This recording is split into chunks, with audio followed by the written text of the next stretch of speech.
check.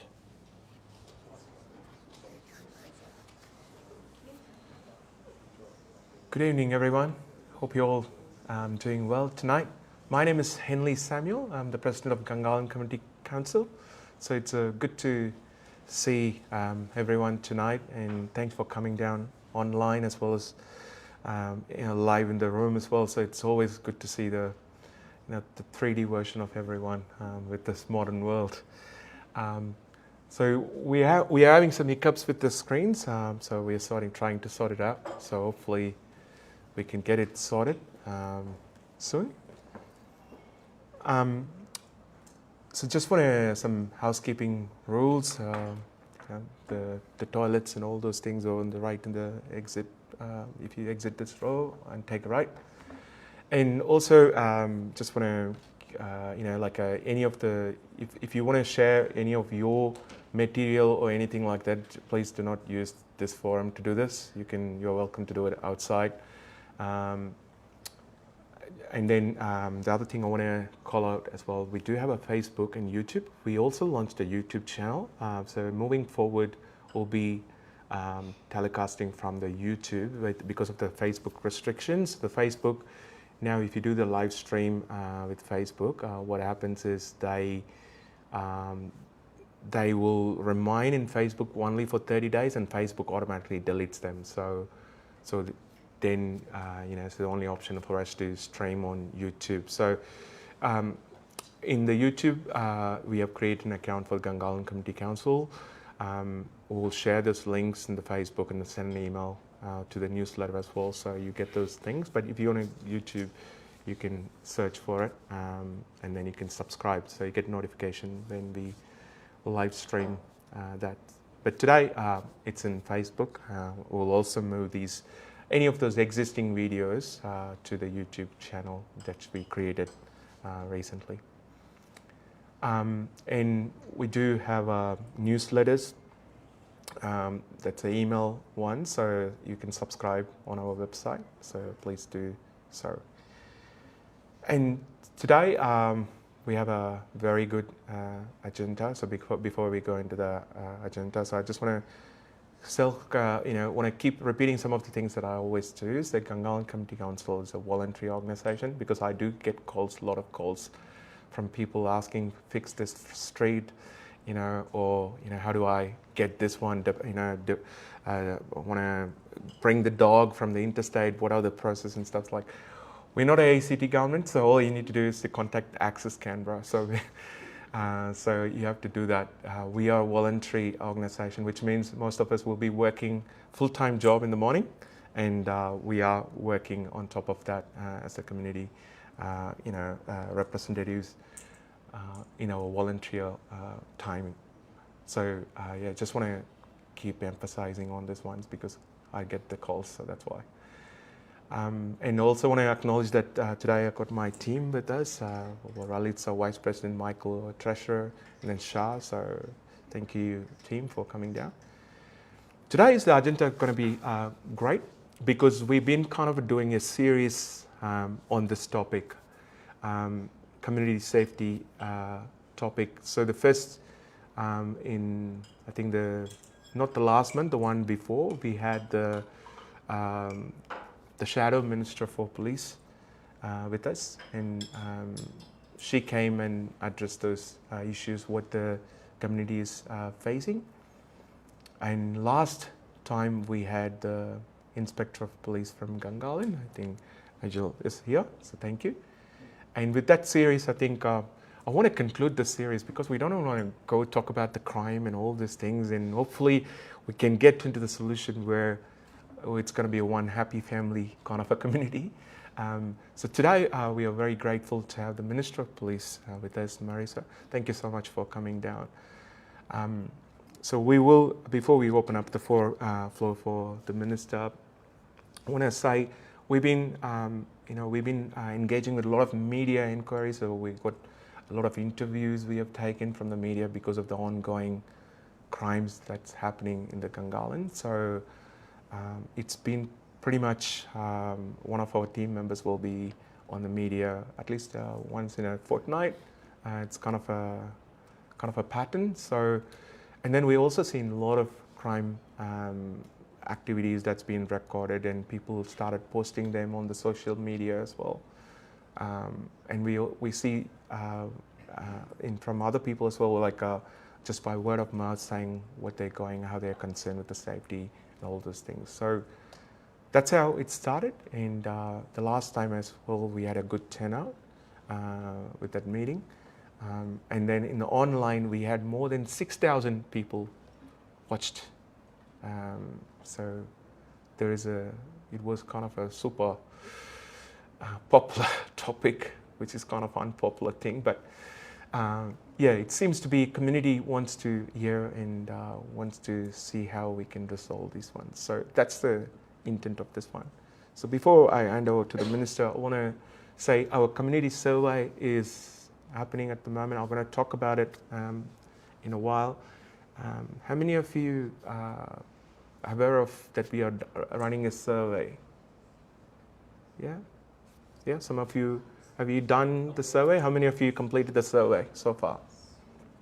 No? So we're going to share the screens and in the screen with this, the QR code and stuff, so you can do it.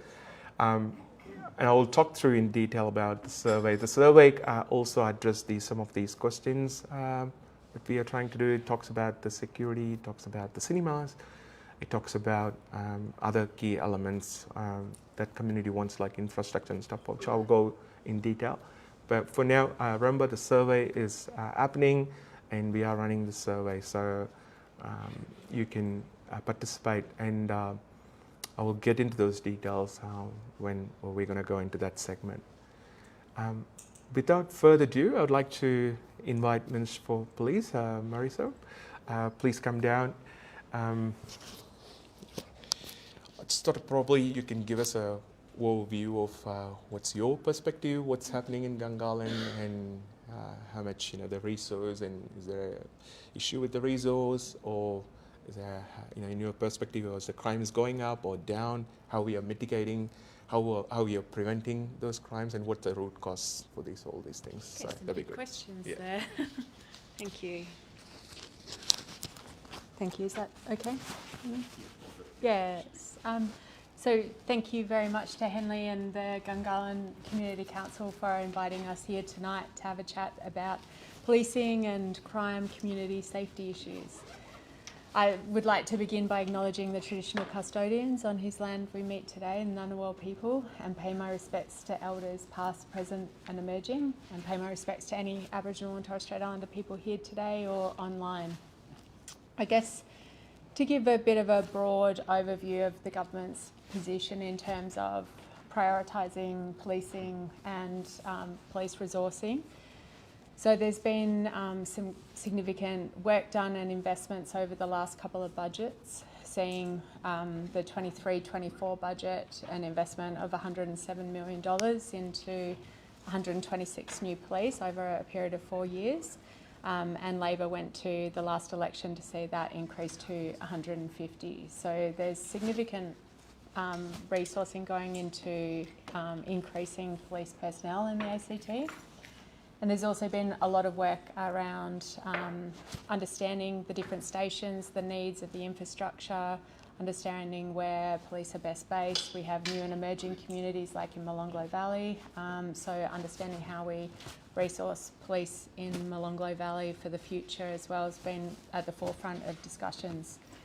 I imagine many of you have seen media commentary around City Police Station, and so that's a key priority for the government to see a new City Police Station and police headquarters. So that's where a lot of the work, and there's about $3.5 million in the budget last year to progress that work, so that will go through a budget process mid-year, or at the end of this year. I guess overall in the ACT we're seeing a reduction in crime, and this is consistent in Gungahlin as well. There's specific crime types that sort of spike and peak at times, which I'm sure local police will be able to give you more insight and sort of operational insight to.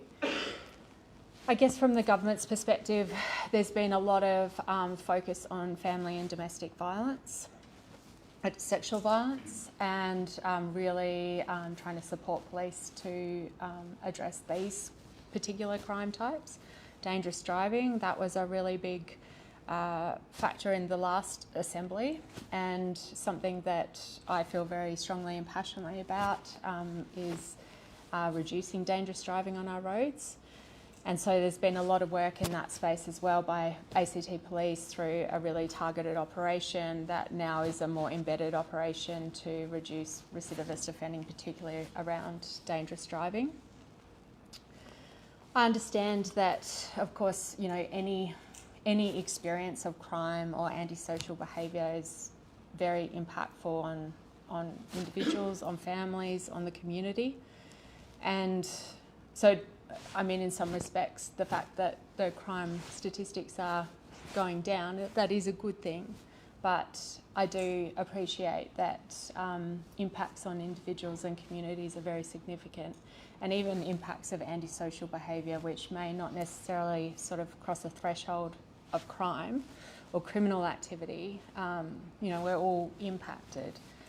So I think that's been a bit of a focus over probably the last year, and we've seen a lot of work. I've been doing a lot with local shopping precincts that I know ACT Police have as well. So engaging with some of the bigger companies like Woolworths that are doing some really, really innovative, sort of cutting edge safety kind of implementation of measures and hardening of their stores, talking to sort of local shopping centres around what they can be doing too to reduce antisocial behaviour and any sort of crime activities that are happening around shopping precincts. We also have a review of the bail laws at the moment. So the government has a consultation paper out at the moment, which I think you've got 2 days left that it's open for input, and that paper really talks about a broad range of different measures that could potentially be implemented to address some of the issues around bail, which it's been a very long time since the Bail Act has been reviewed in the ACT, and we know this is a very, very complex area of our criminal justice system, really. So we want to get it right, and we want to modernise the Bail Act for our community and the challenges that our community faces right now. We also have a consultation out at the moment around the Victims of Crime Charter. So this is, I think, a legislated review. And again, we have one of the most progressive victims' rights charter across the country, and we want to keep it that way, really set up our jurisdiction to support victims of crime. So again, there's an opportunity to input into that online as well. So there's lots of work happening at the moment from a sort of policy perspective and on the ground in policing. I also am the Minister for the Prevention of Domestic, Family and Sexual Violence, so if you have further questions throughout this evening around that, more than happy to answer. Also corrections. So that's another portfolio that very much intersects with the police portfolio, and you know, I think is very important in terms of how we look at our criminal justice system as a whole. So I might, I'm not sure how you want to do it, Henley, if you want to hand over to Scott or answer questions. Or... So we'll just open the floor for the questions. Before I do that, I just want to ask, in terms of, you said the crimes has been reduced from compared to the last year, is that what? Yeah, so it's been going down consistently across the ACT and all parts of the ACT, but as I said, different crime types spike at certain periods, and there's ACT Policing have a statistics portal where anyone can go on to have a look and see your local suburb, your local area, and see where, you know, like the last 3 months, the last year of statistics. So you can get a bit of a picture and a feel for how crime is happening in your community. Yeah. So with those crimes and stuff, so what we've seen kind of an increase in the commercial crimes, or where people are targeting the business. Yeah. And for example, the recent one that happened in the daylight with the celebration, the bottle shop. So the instance like this, kind of, we can see an increase in Gungahlin. Do you agree there's something we need to do in terms of supporting those business and protecting? Yeah, and I think ACT Police will be able to speak more to that. Yeah. But yes, it is an issue and something that I do think is being experienced across Canberra. It's not just Gungahlin. There's been a fair bit of media around the city and Dixon precinct as well, but I do think that it is a territory-wide issue, and in fact I think it's not just the ACT that's experiencing this as well, and I do think there's been pretty tough financial times as well that have potentially contributed to some of this behaviour. I do think that we need to be working with businesses proactively, understanding what's happening, talking to them about measures that they can potentially put in place to keep themselves and their staff safe. And ACT Police will be able to answer more the operational side of that. Yeah.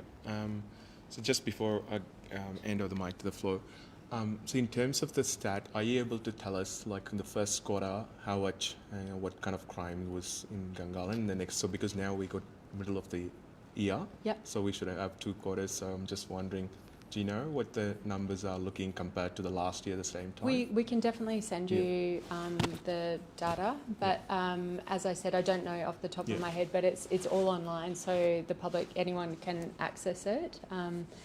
On the statistics website, you just click the Gungahlin region. You can do like the last couple of years, and have a look at different trends and different crime types. Yeah, cool. So anyone on the floor got a question?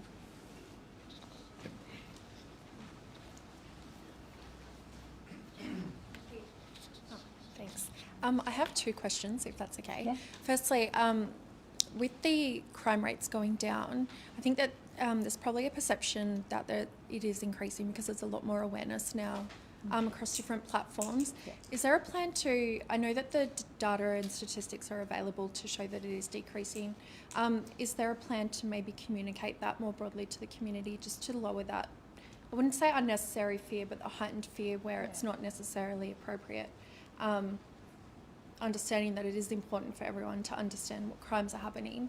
I just wondered if that's something that's going to be shared more broadly on an ongoing basis. Yeah, it's definitely something that we can share more broadly. Forums like this are really great to talk about these issues, and it is a challenge because we all see the Canberra notice boards and the Facebook pages and things, and a lot of people have cameras outside of their houses, so they catch a lot of this activity that gets posted up online very, very promptly, and that obviously is very concerning to residents. And it doesn't matter if you live on the other side of Canberra, you see that behaviour, and it does cause concern for people. So I definitely think there's more we can be doing, and I think sort of as Henley was going to, like, working to address some of the different crime types, like working with local businesses and shop owners,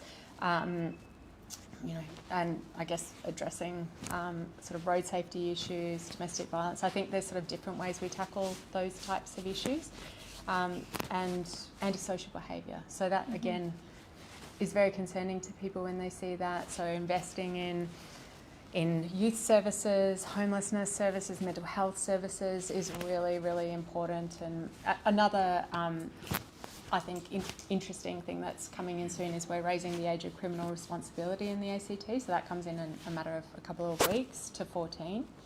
And so there's been a lot of work and investment in a therapeutic support panel to basically a therapeutic response to young people, children who are coming into contact with police and the criminal justice system.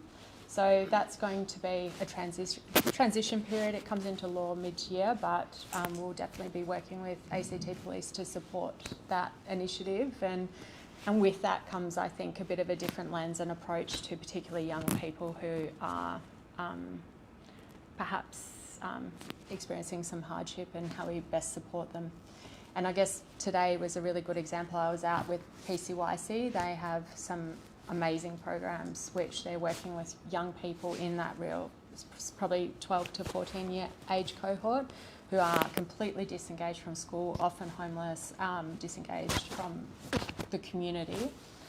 And they have a very intensive 6-month program. These kids don't go to school, they go every day to this PCYC program, and they really work to try to get these kids back on track. And I think the more we can be supporting these types of services and interventions, the better. And I think they're doing great work. I think there's some exciting things that are happening that hopefully will make a difference. Okay, great, thank you. That kind of answers my second question, which was, aside from looking at policy in regards to bail, is there other work happening to help prevent the crime? And recidivism. Yeah. So it's all of those things, is it? Do you know if there's policy as well that's being considered in terms of prevention of crime, especially with the youth, or is it just really raising that age? So through that, there's a lot of sort of prevention work and working with social services. Mm-hmm. So they're really key and play a key role in that prevention part of the story. But yes, I think, I think the more we get our schools involved, engaging young people, that's so critical. And we know, I have responsibility of AMC. And so the second people hit 18 and have committed serious crimes, they end up in AMC, and that is just not where we want people, and the outcomes get progressively worse for people. So as much as we can do for young people to support them, I think the better as a community.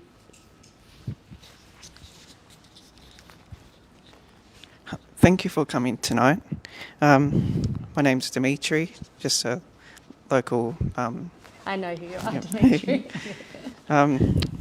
My concern across the Canberra community is the amount of petitions. There have been 5 petitions in the space of over 12 months, 2 of them which I've led.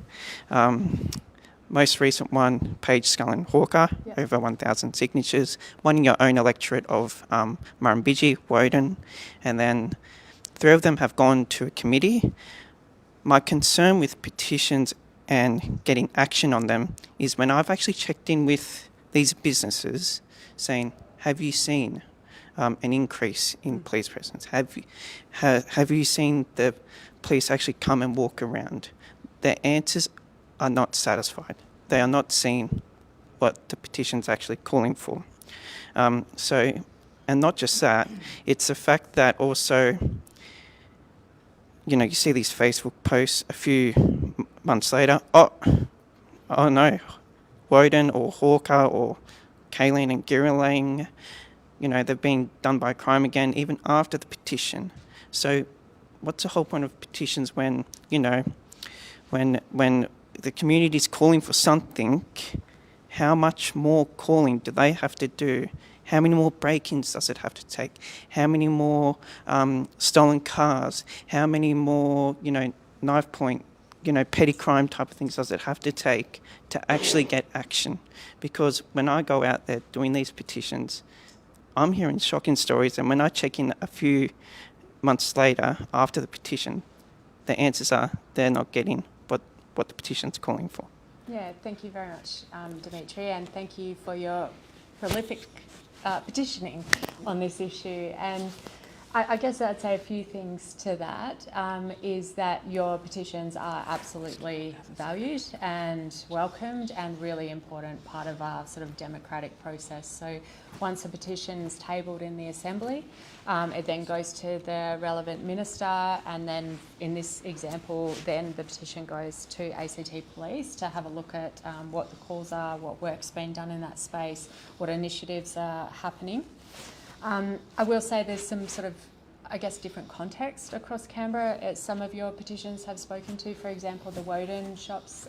That petition, that was particularly in relation to some businesses that were opposite the CIT build, and that was a very challenging time for those businesses, and they did become quite isolated, and it became a very much a thoroughfare for people and not so much a sit round, and we didn't have the sort of passive surveillance type of thing that we would normally have. The good news is that CIT is about to open, and that's going to be an incredibly vibrant area. About 7,000 students will be there from a matter of weeks now. So those businesses are going to reap the rewards of, and their patients will be, of benefit now that these students will come through and, provide support for their amazing businesses. So I think that's slightly different to some of the Hawker Page and Scullion petitions that were very suburb focused as well. But I think ultimately I hear your calls and concerns, and thank you for raising community's concerns. And as I said, like, any experience of crime or antisocial behaviours really deeply concerning. It doesn't matter if it's 1 or it's 100. So we have amazing police who are dedicated, they're listening, they're on the phones, they're gathering intelligence. What we say to people is report. There's more and more online reporting mechanisms, making it easier for people to report anything that they see or they're concerned about. Crime Stoppers is another avenue to anonymously report to. So I've had the pleasure of being introduced to some of the intelligence teams that do amazing work, and they're sitting there gathering all that data.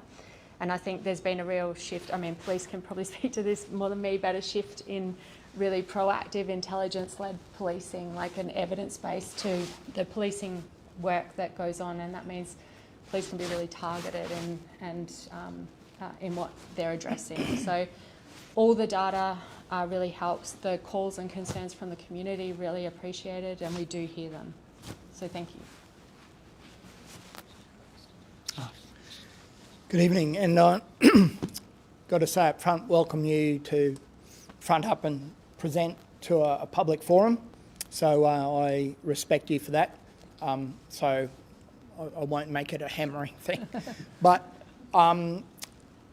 look, I guess I come from a background, I'm getting a bit older now, a background where the most effective policing I saw were beat cops.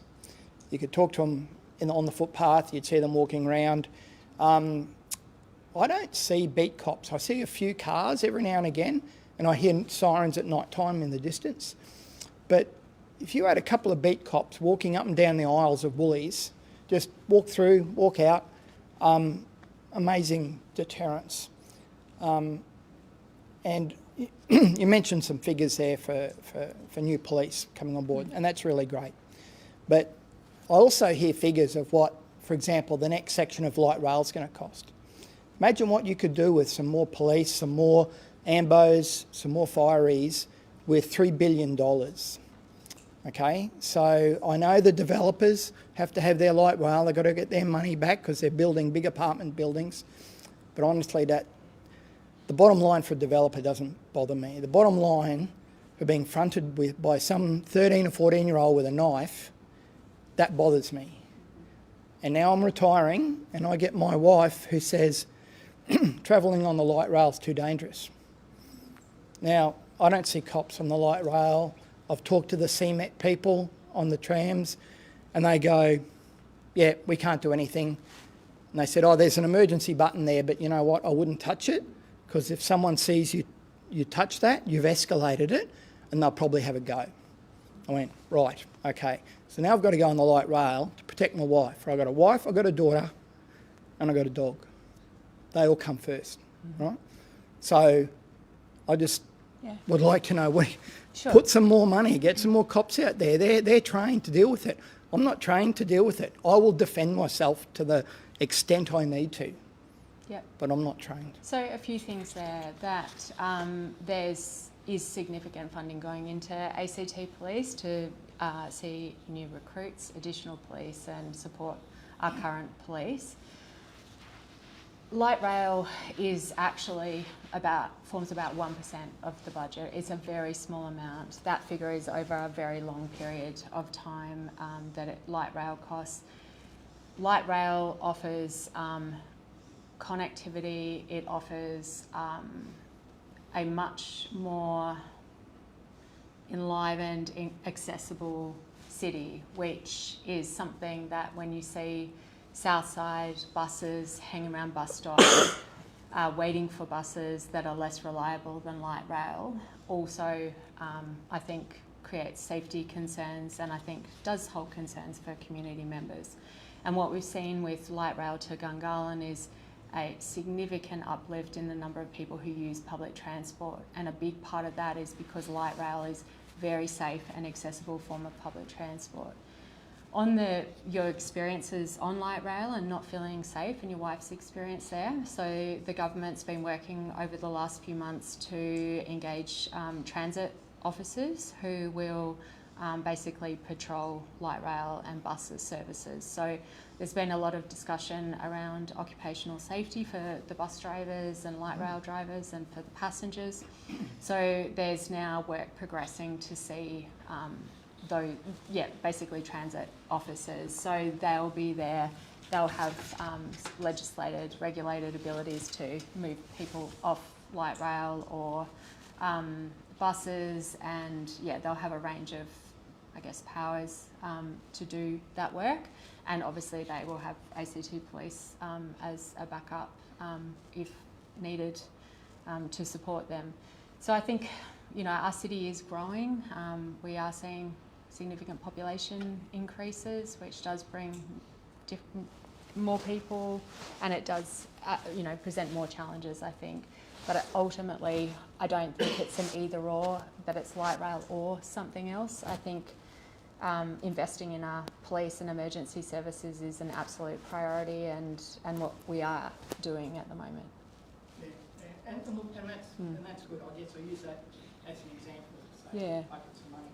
And I did see the article protection for bus drivers, protecting their driver cab. Yep. But those, those same transit police, are they? Transit officers, I think. Transit officers, they'll be on light rail as well, from what you're saying. Yeah. Righto. Okay. Yep. All right. Good. I look forward to seeing that. Yeah. Thanks. Got a question online. Yes. And this is, I was looking at the data as well, and then similar question on the online as well. So you was talking about the crime statistics on the website. When you click on the map and stuff, it shows 899 offences between April to June 2024. So it doesn't show directly about where's the 2025 stats are. So I think it had. Yeah, okay, thank you. So these ones, this is a summary of April to March. So April 2024 to March 2025 compared to the year before. So if you go down, I will show you on the. So if you go there, so it shows to March, but if you scroll down this, when you select the suburbs and stuff, it shows from April to June 2024. It doesn't actually show you the 2025 you stuff. can do that. So you just go up here and filter, and then you can apply dates. So it doesn't have the 2025. So that's where the data has been uploaded to date. So what I have here is some updated data, which will be uploaded into this. So because when you were referring to those data, so it'd be good if they can update those data. So because it's still 1 year behind at the moment. Okay. Well, we can definitely follow that up. But I can give you a little bit of a overview here. So overall offences in Gungahlin are down by 8%. As we were talking about, there's different crime types that see spikes, and this relates quite well to what you were saying, Henley, that there's been an increase in shop stealing and an increase in burglary other than shops and dwellings. So there has been increases in those particular crime types, but at the same time there's been decreases in assaults, sexual offences, offences against a person, armed robbery, fraud and theft. So overall it presents a picture of decreasing crime, but there are these particular crime types which you've obviously been talking about and raised tonight that I think, highlight where our attention has been and where community attention and Dimitri's petitions as well. So I think there's alignment there, and it's just, how we can better work to support those businesses and shops going forward. Yeah, sounds good. And we did a petition, I'm not sure you can recall, we did it in the March 2023 about a new police station and increased police resource for Gungahlin district. Yep. So with that petition, it was actually worked along with the police. So during that time, I think Inspector of Gungahlin, Dave, I believe, he worked along with us and saying, look, we don't have any resourcing in Gungahlin. We only have a team of, we have the station as 6 team. It's structured to consist of sergeant and 8 team members, each 9 in total. However, due to the shortages and impacts of low resourcing, we operate at a very lower capacity, consisting of sergeants and 4 to 5 members.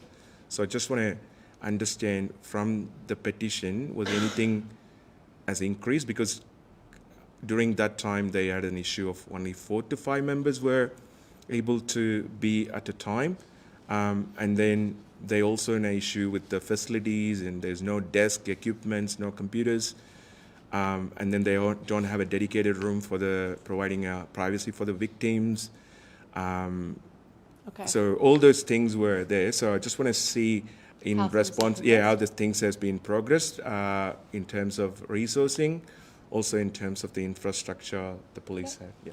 So I'll just speak a little bit to the infrastructure, but then I might get some of our local police to come in and they can speak directly to that. So with the infrastructure, so the I believe it was the SES and RFS that were in the GES as well. Yeah. So they now have been relocated to Mitchell, and so now the GESC has police, fire and emergency and ambulance. There's work that's progressing to see Casey established as an emergency services station. So that will then move ESA out of Gungahlin, and then there will be a discussion around, how police want to use that facility. Is that an appropriate facility for them? So there's work progressing around the infrastructure. So that's, well underway, and there'll be more announcements on that over the coming weeks and months. I guess, do you want to speak to Gungahlin? I've just got some questions or things to raise. Questions to the minister. We'll finish off this topic. It's more raising some issues, and then whoever can deal with So can we please close off the topic that we are talking about, and then I'm happy to take your question. Yeah, thanks.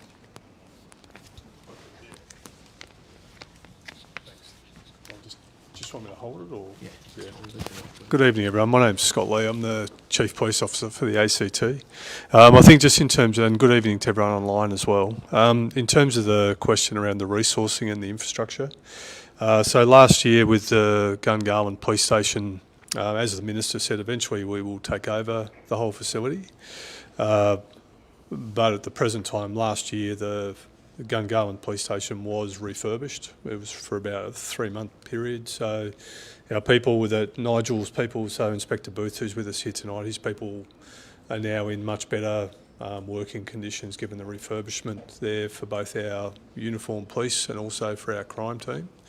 So that's been absolutely positive development in terms of the infrastructure that's here available to Gungahlin. In terms of the resourcing, the teams are now at 1 and 7 in terms of the police. And this year, with the extra resourcing that the Minister announced with the investment from government where we continue to grow, the teams here in Gungahlin will be the same as what we have in every other police station in the ACT, so they will go to 1 and 9, those teams. And we've got a new recruit course that starts in August. We'll go through local procedures, and then obviously a priority for us is to get new recruits up here into Gungahlin to ensure we've got the same resourcing levels. I would also say Gungahlin is also serviced by other specialist units that we have. So myself and the the government announced last year that we've established a domestic and family violence investigations unit, so a specialist unit. So that's the first time that the ACT has had a unit like that in the jurisdiction. So where we have high-risk domestic and family violence cases that sit above a certain level on our risk assessment process, those matters are no longer held by the general duties teams. They go to a specialist unit that manage those cases right across ACT, including here in Gungahlin. Same with our road policing, and where we have instances where we have robberies and burglaries, we know that with quite a number of those individuals, including some of them are youth and they are recidivist offenders.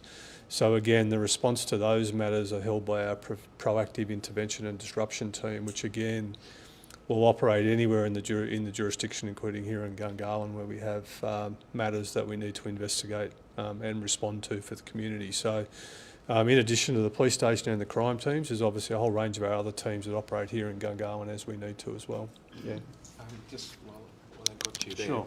just talking about follow-up. I was hoping to get away with just one question, Yeah, yeah. So I just wanted to see, like, with the last time when we talked about, there was a station has 16, and then it's supposed to have 8 to 9 members, and then it only had maybe 4 or less than that. So can you please tell me how many teams the station has, and how many members are in each teams? Yeah. So we have each station have 6 teams, 6 patrol teams. So we run a 6-line roster, and at the moment here in Gungahlin, each of those teams is a sergeant and 7 constables.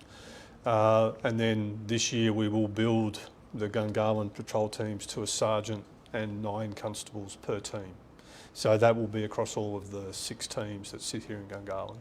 And then on top of that, you'll have a crime team that operates here to investigate more serious crimes, and that is a sergeant and 7, I think, Anthony, is that right, Nigel? So that is over and above our uniform teams as well. So that's the total composition of Gungahlin Police Station. Currently?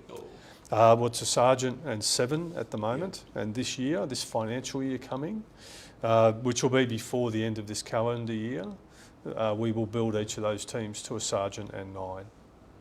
Yeah. Thank you. Yeah.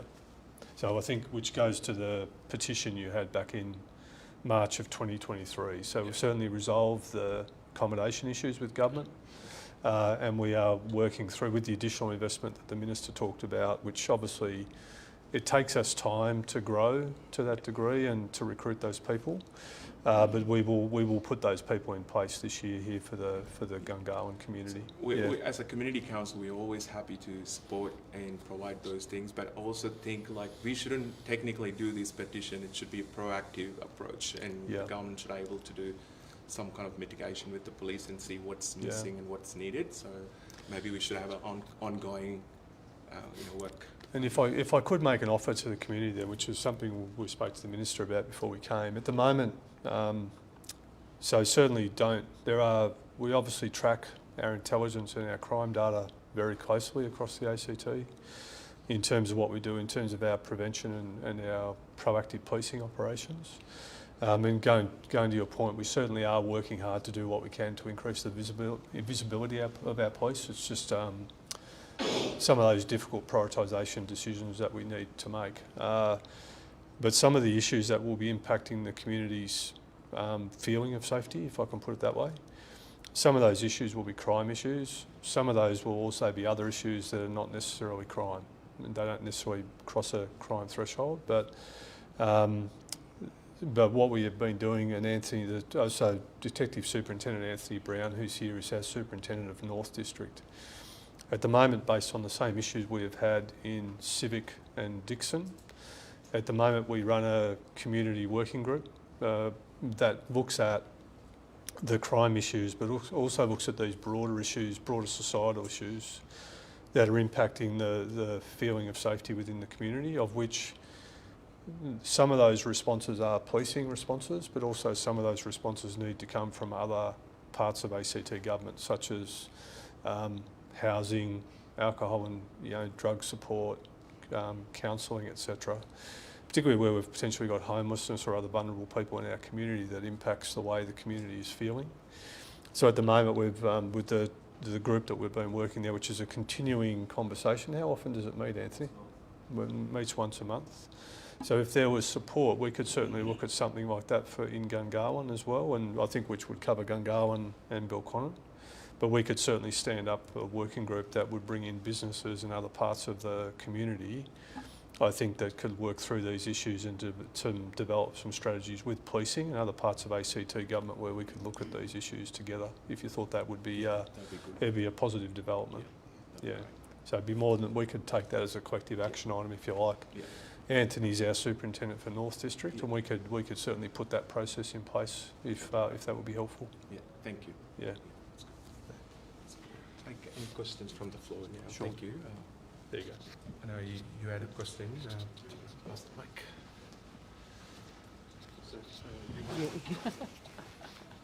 Right, good evening, my name's Steve. I've got a whole bunch of things to raise. They're not so much questions. They may be able to be dealt with by yourself or whoever. I'll throw them out there. There's quite a lot, so some of it may need to be taken offline, but I'll throw them out there. My partner Nikki is a former soldier in the Australian Army. She's also a former police officer in the Northern Territory Police. Due to her service, she has quite severe PTSD.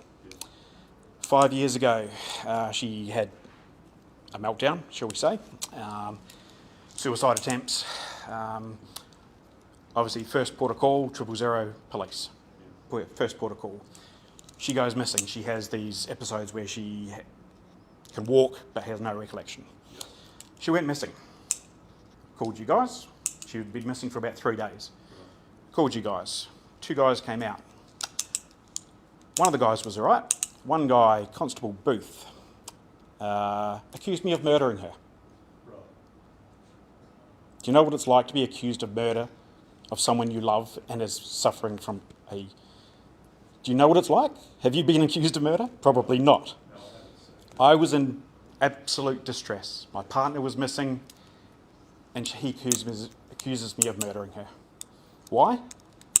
Because the AFP get taught the Duluth model.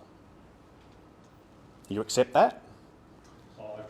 I know you get taught the Duluth model because I spoke to someone in the family violence unit several years ago who admitted you get taught the Duluth model.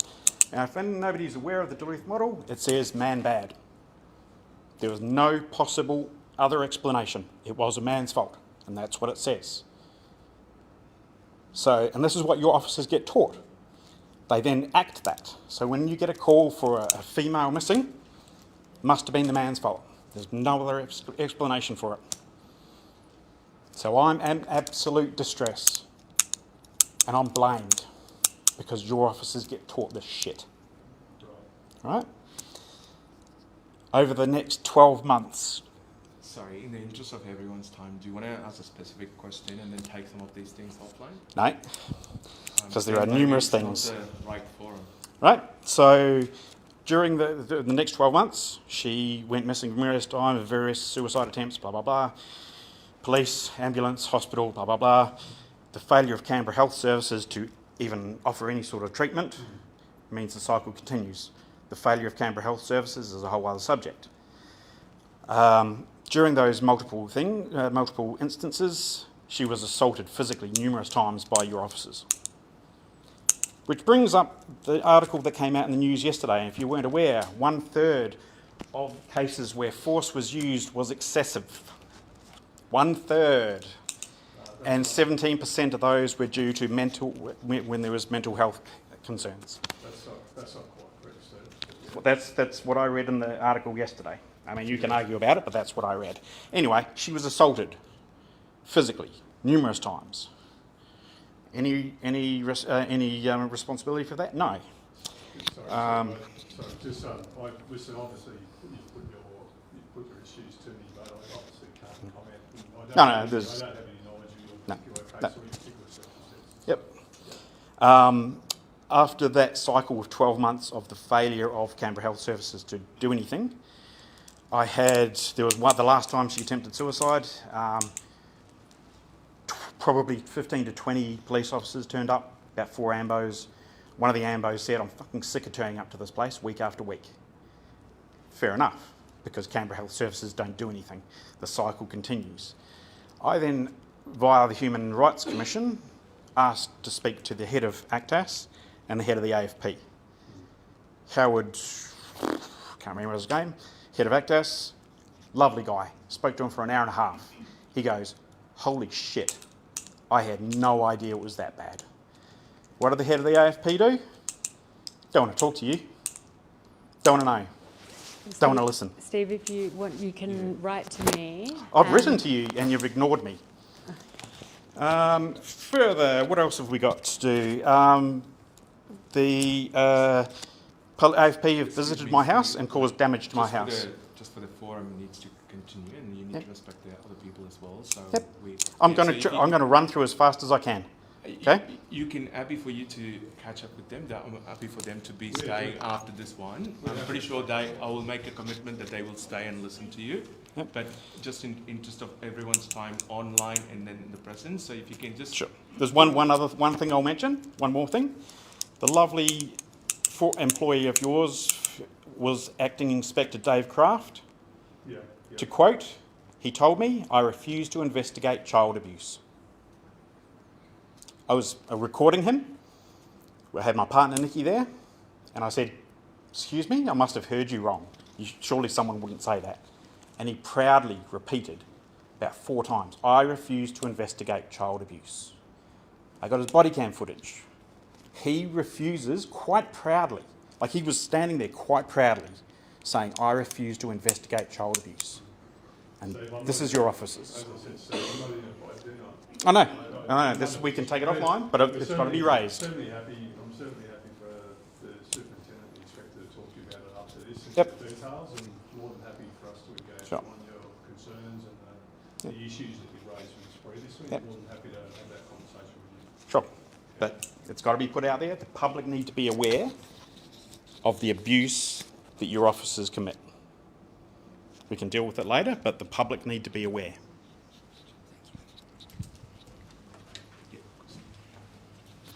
Just a quick one. Excuse me, Craig. I was struggling with the numbers. How many police in Gungahlin, not including the special people? I mean, you talk about teams and that. Just keep it simple. What number was it? Yeah, what's the total? It's 55 staff allocated to Gungahlin, and then on top of that, you've got our crime team. Okay, so 55 now going to... Right, hey, great. Sorry, I'm just a bit simple. I just needed that whole number. That's all I've got to say. Great. Cheers. Evening. There's just a question, and it's only based on anecdotal evidence that you see in news reports from around the country. But is there any correlation in the ACT experience between organised crime groups, whether they be bikies or drug groups or whatever, who utilise youth and youth crime as part of their business model?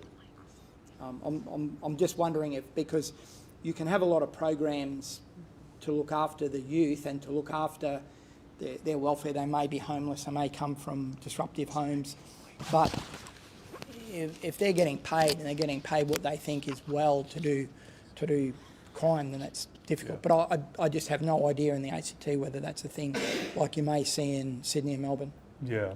So I think as the Minister said, certainly what we're seeing in Canberra now is with the growth of Canberra, the evolution of Canberra, which is a really positive thing. Obviously, it brings with it the same challenges as every jurisdiction. Yep.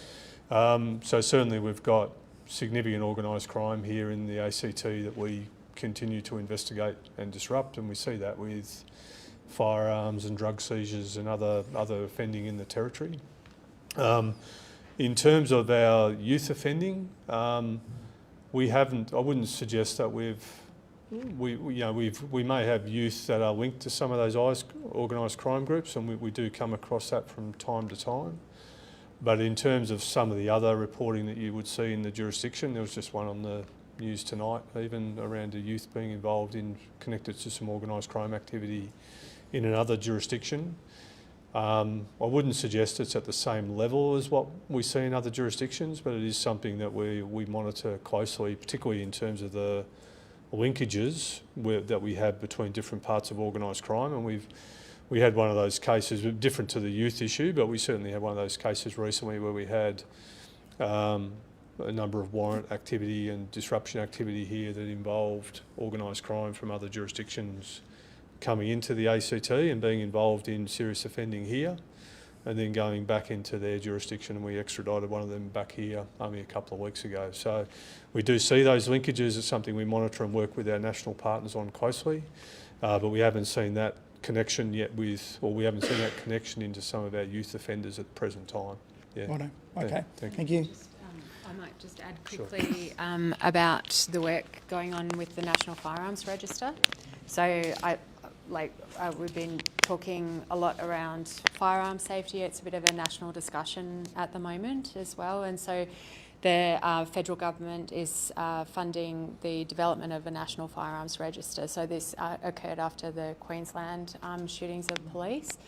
So this will allow nationally firearms to be traced and monitored and between jurisdictions, whereas at the moment each state has their own individual register. So there's a lot of work that's just beginning on that one. So I think that's going to be a really exciting sort of technology development for police and also assist in monitoring firearms. And I guess, you know, there's also a big discussion around 3D printing of firearms and the use of technology.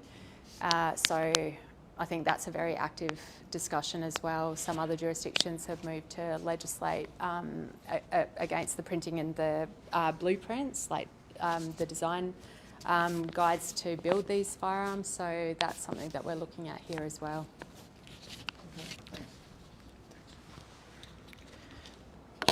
Can you please provide an update on coercive control? I'm well aware of the campaign that's happening about the spider web, but can you just go a bit more in detail about the updates? Yeah, I can talk about what we're doing with our policing response. Then I might pass the Minister around the ledger reform, if that's okay. So certainly at the moment, as I touched on before, we've got a high-risk domestic and family violence unit that we've established. That unit has a couple of responsibilities. It's responsible for the investigation of our high-risk domestic and family violence matters in the ACT, and at the moment the team holds about 80 of those investigations that sit in that high-risk category, and that obviously combines with, I think we respond to about, this year will be close to 5,000 domestic and family violence matters for the 12-month period, so it's high and it's increasing. Don't quote me on the number, but it's certainly continuing to escalate for us. So high risk dealt with by domestic and family violence unit. Our general duties members continue to respond to those other matters, but our domestic and family violence unit's also responsible for mentoring and coaching and providing advice to our broader responses that are occurring within ACT policing. The other key element that they are responsible for, our domestic and family violence unit, is the capability uplift around how we respond to domestic and family violence matters. Part of that's the training of our members. So in addition to the coercive control campaign, at the moment we are developing a suite of packages to train our members more fully in coercive control and indicators of coercive control. So we're expecting that will be a 3-tier training package, with the first of those training packages rolling out in the coming months. So we will continue to do that, so that actually informs our risk assessment, so we're better able to understand the indicators of coercive control, which obviously goes to our risk assessment and our response processes. We are supportive of what the government's doing in terms of looking at legislating offences for coercive control here in the ACT, and we are working with government, but we're also looking very much at the experiences of other jurisdictions that have moved to the legislation, so we can learn from that experience here in the ACT. But I might pass to the Minister to talk obviously about other aspects from government's perspective. Yeah, so thanks for the question. And yeah, this is an issue that's at the forefront of community conversation, national conversation at the moment. So there's been a lot of work happening here in the ACT. We had the motion in the Assembly, which I'm sure you're very aware of, and so that the government will provide a response to that in September, and that will provide a bit of a timeline for the next stage of work that will continue. In the budget last year, there was funding for courts to assist courts and police in further training around coercive control. So that funding will be split between courts and police and support the work that Scott and his team are doing. The coercive control campaign just started here a couple of weeks ago, and I guess the lesson from other jurisdictions is that you need the education campaigns, you need the understanding in the community of what coercive controlling behaviours are. You need police and courts to be appropriately trained in understanding what coercive control is before you legislate. So New South Wales did this very, very well, and Queensland as well. So they had they legislated, had a delayed implementation, and they did a huge amount of training with their police and a huge amount of community education, and evaluated their community education. There's also been a national campaign on coercive control too. So that's where we're at, is around education in the community. And I do think we're watching closely New South Wales situation. That's been legislated for over a year now. It's had one conviction, and that was a guilty plea. But there has been multiple charges of coercive control, but they just haven't ended in a conviction, which is not necessarily a bad thing. I think legislating also sets in our legal framework the behaviours that we accept or don't accept as a community, and so I think that is one of the reasons why legislating coercive control is quite important. Just on the coercive control, why did the government, when Leanne Carsley proposed it, why did the government try and take men out of the equation?